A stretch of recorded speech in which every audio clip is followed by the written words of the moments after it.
dato importante a tener en cuenta es la división del Imperio Romano. Recordemos que con el emperador Adriano el imperio llegó a su máxima expansión, pero a lo largo de siglos se intentó mantener esa frontera. De hecho se perdieron algunos territorios, pero era un imperio tan vasto que era dificilísimo de gobernar con los medios de aquella época.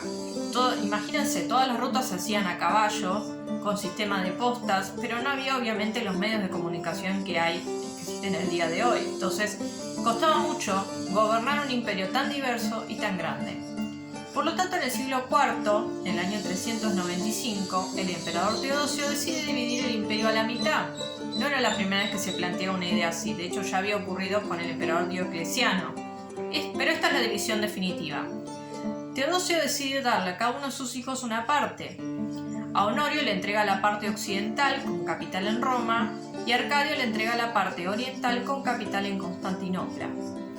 Ambas partes del imperio estaban estrechamente ligadas por una misma cultura y la idea de ser parte de un mismo imperio, pero cada una va a seguir su propio derrotero histórico.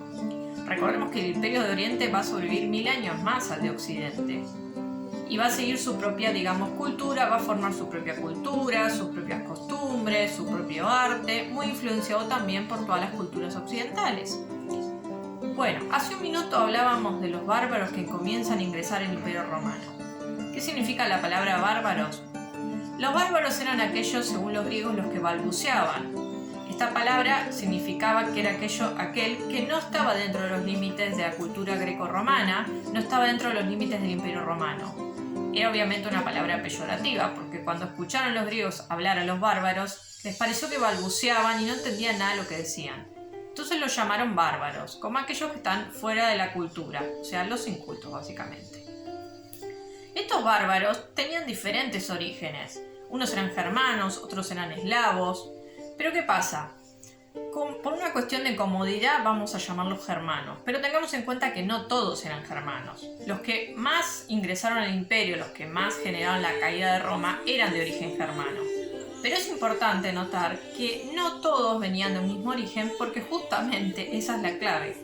Aquellos bárbaros que venían de Oriente, por ejemplo los hunos, venían generando presión sobre diferentes tribus, y estas tribus que eran menos violentas intentaban huir, desfavoridas de los hunos, por ejemplo, por nombrar una, e ingresar al Imperio Romano, donde se sentían más protegidos.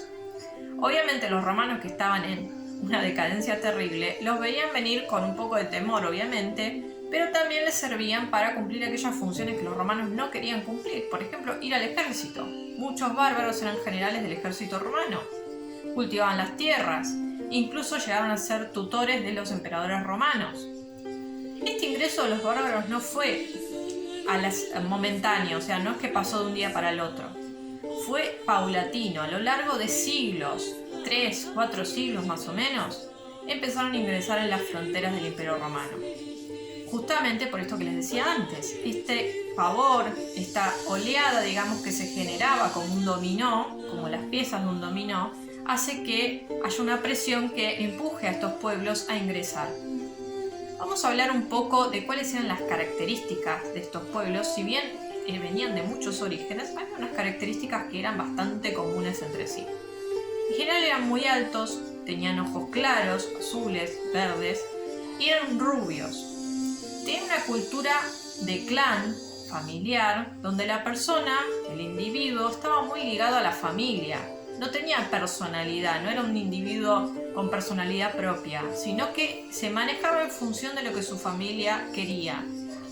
El padre de familia era dueño absoluto de todos los miembros de la familia, podía disponer de ellos, matarlos, etc., según le conveniera.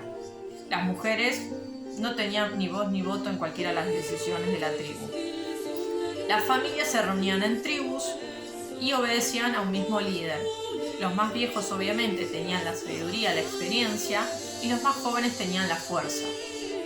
Para los pueblos bárbaros, los más jóvenes, aquellos que tenían más fuerza, eran en general sus caudillos, porque para los bárbaros lo que era importante era la fuerza física. Entonces, necesitaban demostrar esa fuerza física a través del uso de las armas, y esto también generaba unos ciertos honores. Por ejemplo, cuando dos jefes bárbaros se encontraban, se solían subir y ser llevados en escudos, para poder estar a la misma altura y representar la superioridad sobre el resto de la población.